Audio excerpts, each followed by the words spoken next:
Good morning, all. Isn't it great?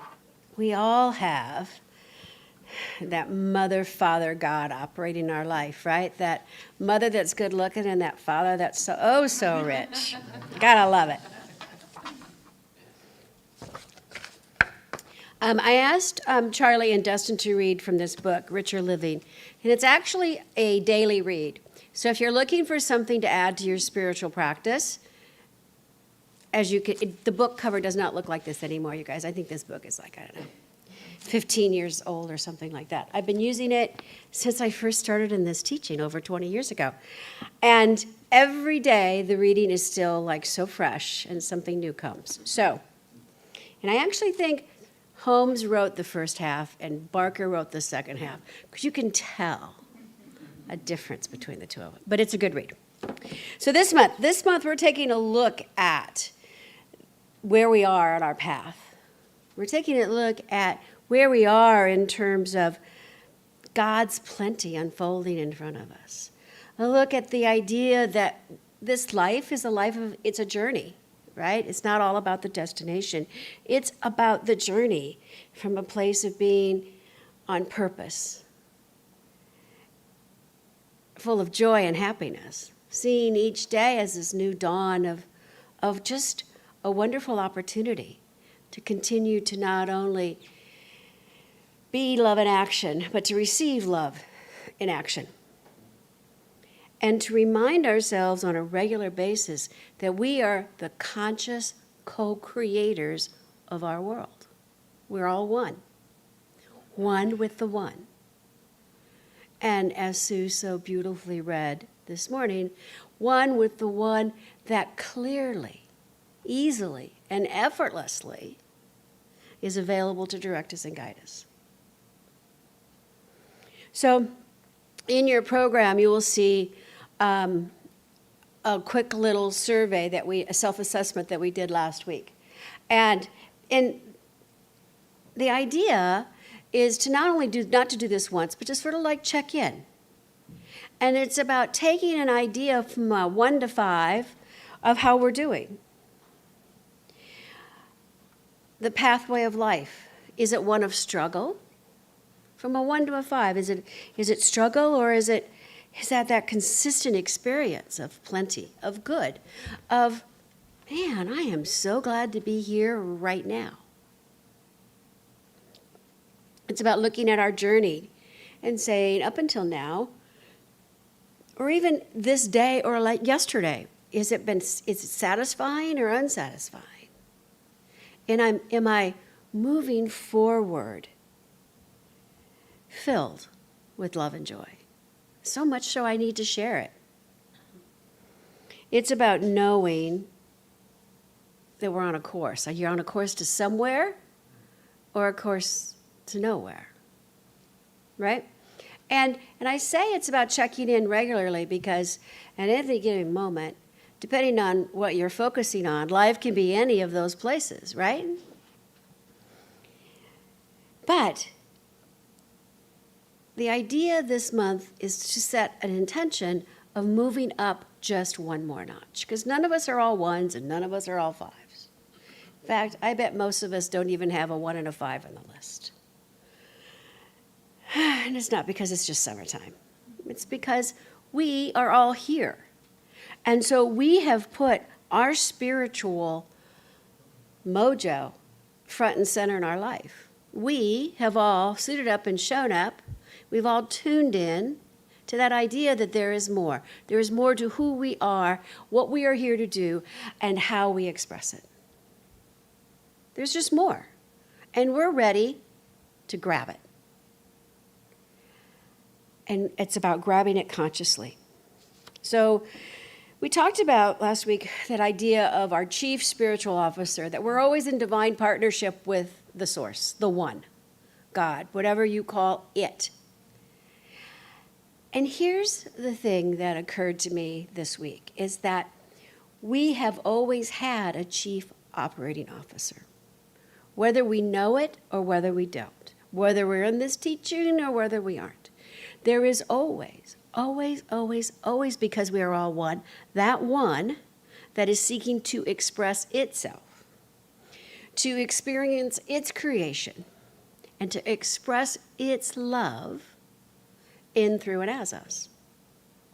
From before we were born until way after we're gone.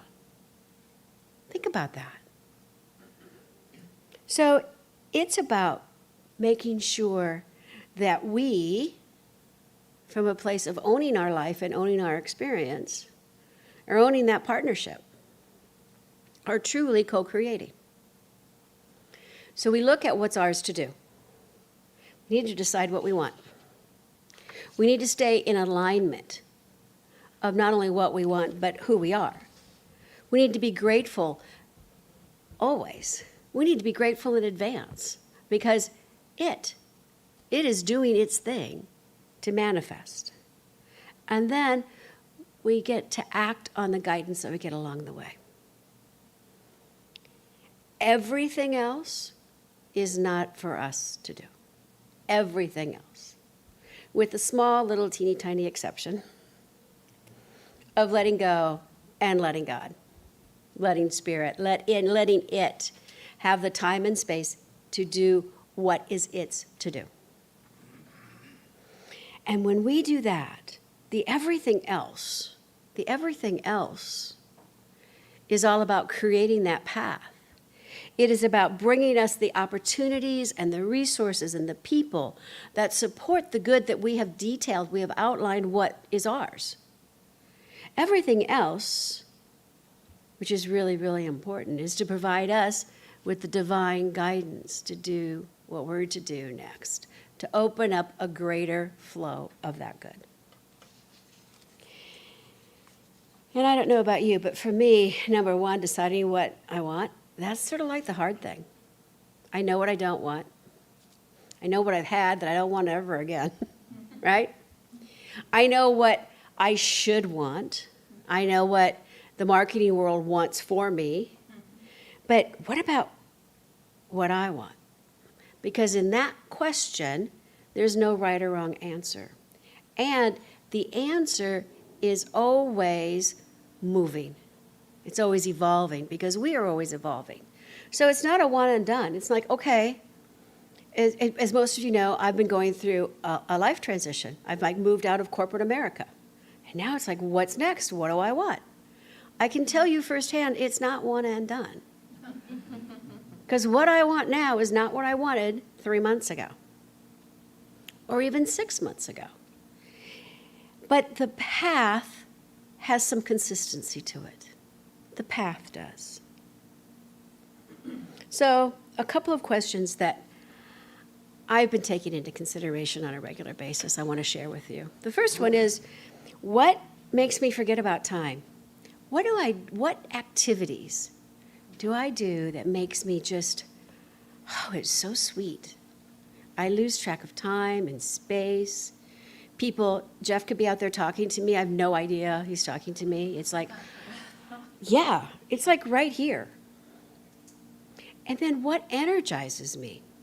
What is it that I do and I get done and it's like, man, I feel good. I'm so glad I could do that. It's like I get this energy. It's almost a rush. It's like, yeah, I want more of that. And it's partly because it's making my heart sing. It's making me forget about everything else. That sort of takes up space in my head and in my heart. And then what kind of day is it that I have that at the end of the day, I'm just so darn grateful?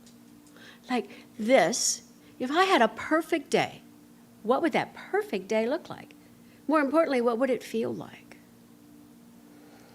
Because it's not so much about what we want, I believe, as much as who we want to be, how we want to express. And the rest of it sort of fills in from there. And we have a prime example of that right here in this room. Mark, who we're going to wait and bring him up once his wife is back in country. There's a lovely article that was done with him, And that's how he's lived his life, right, Mark? It's not about what am I going to do next. It's about who am I going to be next? Because once we know that, everything else sort of falls into place. And it falls into place primarily because of the next three things I believe that are ours to do. That first one is to consciously stay in alignment with who you are, and what you want, and who you want to be. And that's how and that's how I figure out what I want. It's because what's resonating in my core? What is in my core that is saying, yeah, more of that, please. Please, more of that. It's about an overall sense of well-being and happiness. Who doesn't want that? It's about walking our talk and talking our walk, not keeping it to ourselves, right? It's about, how's that song go? If you're happy and you know it, clap your hands, right? It's about helping other people clap their hands. That's what makes me happy, is allowing other people to clap their hands. And it involves, as I said, it involves surrendering the little for the greater. It involves stepping away from what has worked up until now. Because remember, we're evolving dynamic individuals. Stepping away from what's worked up until now that just doesn't feel right anymore and letting it go.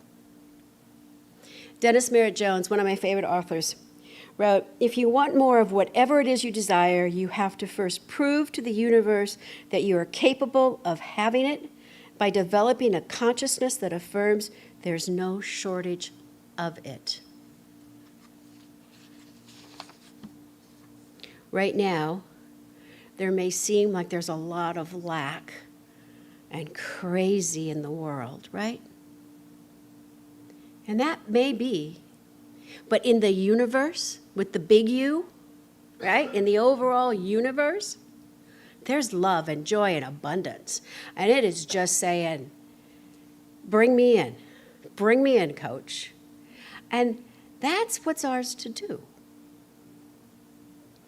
Because the universe, the law of circulation 101 says the universe will not accept a vacuum. It'll fill, if you open up a space, it'll fill it. And what's it going to fill it with? It's going to fill it with what you've been thinking about. Who here has read a book or listened to someone who has said, if you want something, go clean a closet, right? That's the whole idea, create a vacuum. Go into your closet or a drawer or wherever.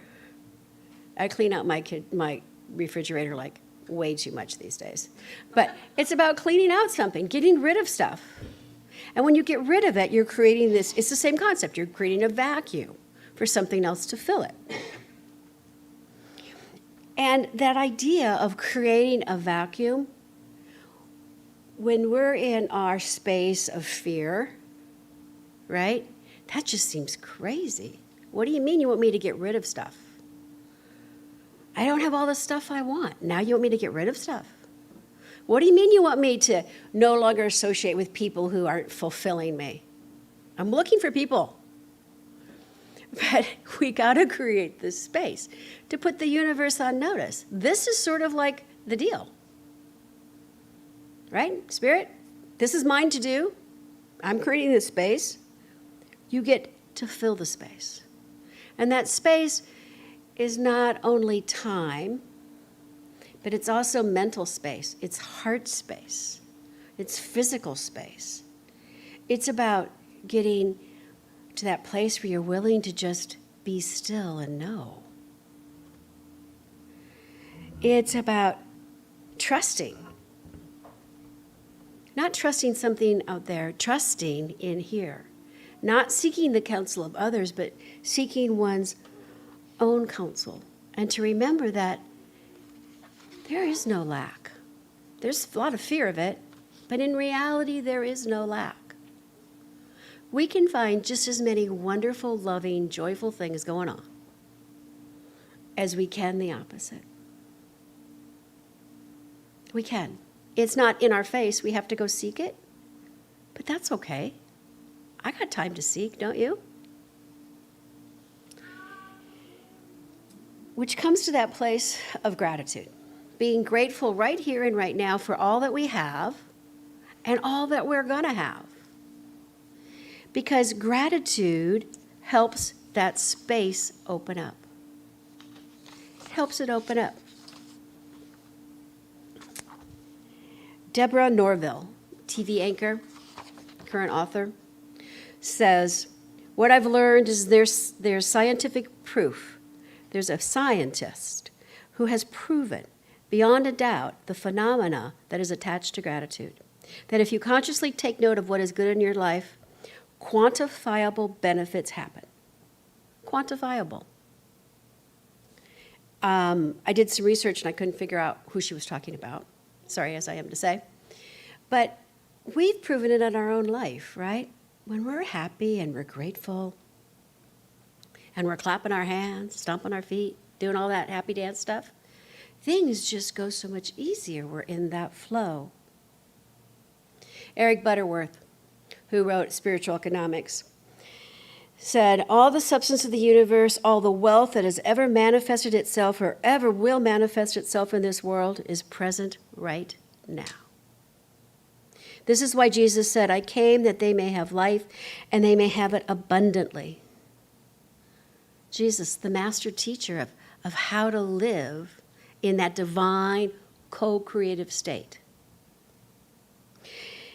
Jesus meant a life that is rich and fulfilled, healthy, prosperous, and loving. We have the choice to be great or small. When we are grateful, we are great. When we become lax in the expression of gratitude, we become little people with little minds, leading little inconsequential lives. Think about it. When we open our hearts in that idea of gratitude, of love, of joy, of freedom, recognizing what we have. What we have. We have the ability, think about this, we have the ability to believe and practice what we want to believe and practice, to gather without anyone saying we can't. We have the freedom to gather. We have the freedom to hang out with the people we want to hang out with.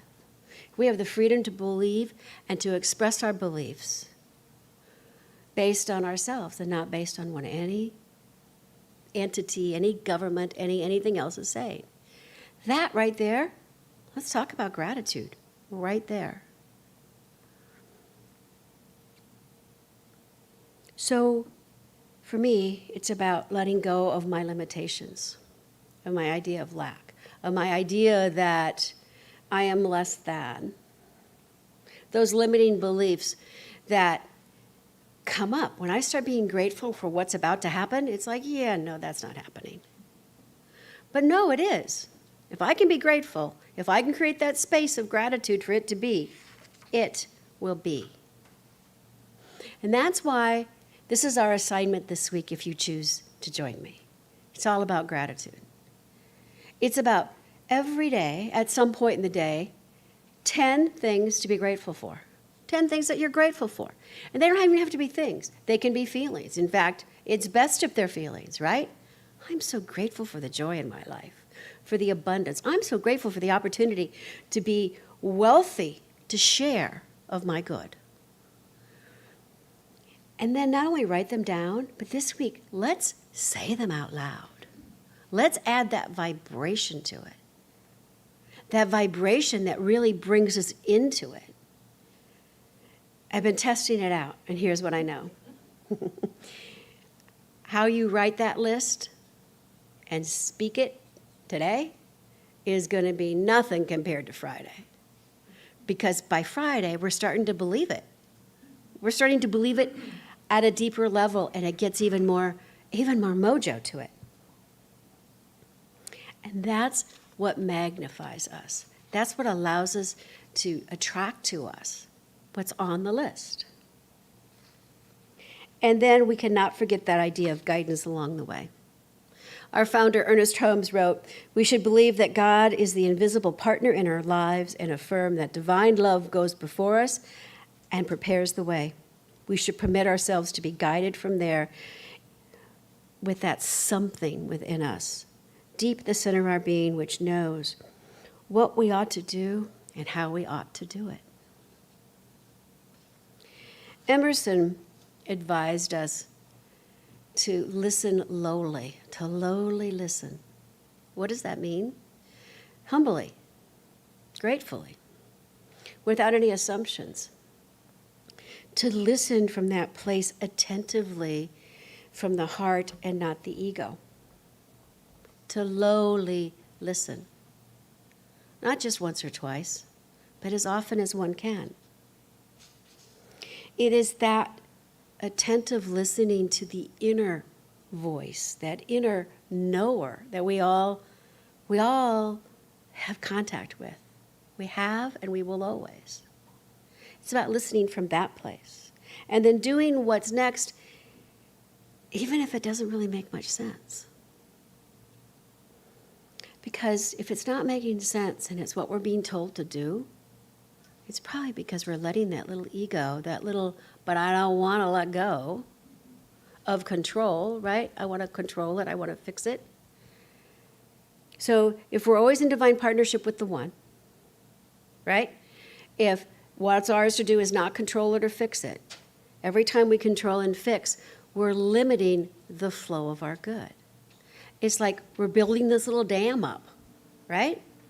Spirit, here it is. Yeah, okay, fine, but I got to do this first and this first. You're right? And this dam just, well, damn, that's all I can say. We all do it. We all do it. But if we allow ourselves to let gratitude show up, some of it goes away. Because the force of good is just too great. Bottom line is, we need faith. We need a willingness to love and respect and trust ourselves more than anything out there. And then we just need to stay in the flow. So I want to close with a little exercise today, if you guys are willing. Because remember, our daily assignment is gratitude, right? Write it, feel it, say it. So close your eyes, if you will. Settle in a little bit. This comes from Wallace Wattles, Science of Getting Rich. Gratitude alone can keep you looking toward the all and prevent you from falling into the error of thinking of that supply is limited. There is a law of gratitude, and it is absolutely necessary that you should observe the law if you are to get the results that you are seeking. The grateful outreaching of your mind in thankful praise to the Supreme is liberating. It will not fail. And it will act spontaneously in movement forward. Draw nigh into God, and God will draw nigh into you. Draw nigh unto God, and God will draw nigh unto you. Do that with me right now. Identify a desire, something that you're grateful for, something that isn't manifested yet, but it's there. A feeling. Whether it be related to work or financial freedom or health or peace or joy or ease, whatever it is that's important to you right now, let us just bring that into our heart. And let us express gratitude. Allow that love and that forgiveness and that appreciation just to sink in. Notice if there's a chain of good in that.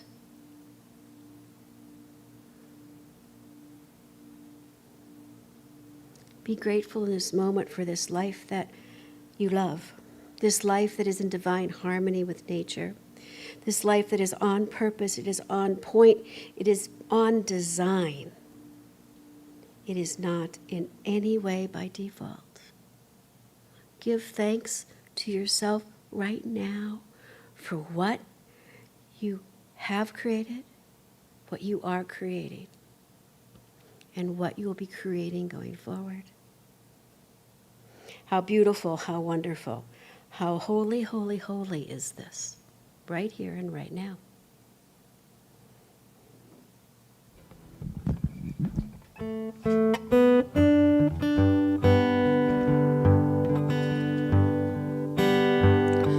We are holy, holy, holy. We are holy, holy, holy. We are holy, holy, holy. We are holy. We are holy, holy, holy. We are holy, holy, holy. We are holy, holy, holy.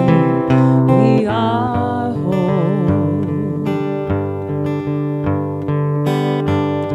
Spirit divine, come to me, feeling love, healing. Open my heart, afloat to me, beauty and love lives in me. You are holy, holy, holy. We are holy, holy, holy. You are holy, holy, holy. You are holy. You are holy, holy, holy. You are holy, holy, holy. You are holy, holy, holy. You are holy.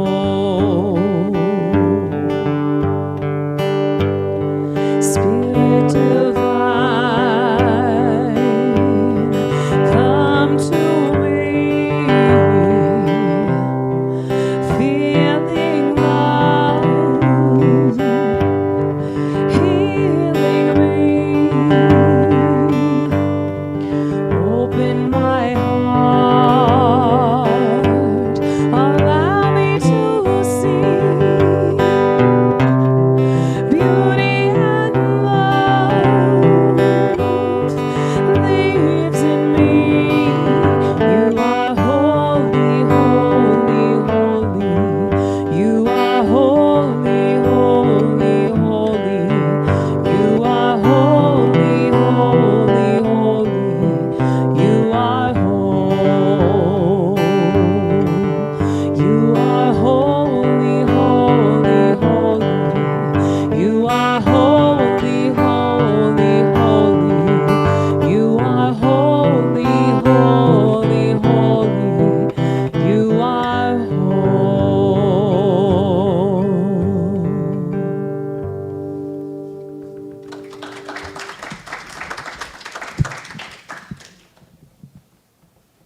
Thank you so much for learning that song for us and sharing it. That's a Karen Drucker song, if you love it. Holy, holy, holy. Surprise, that's the name. All right. It is now time for us to give consciously, lovingly, and joyously of our financial treasures. But let us give in other ways as well. Right here and right now as a community, if you would just, in your mind's eye, just take a breath and just allow your soul just to let go of love and joy and peace, and let's just send it all around the world. Let's send it to those that we know are in need. Let us send it to those who are being of service. Let us just open that heart and send it out with that same love and that same gratitude that we're giving of this financial gift. Because we are so much more than this and that is the truth.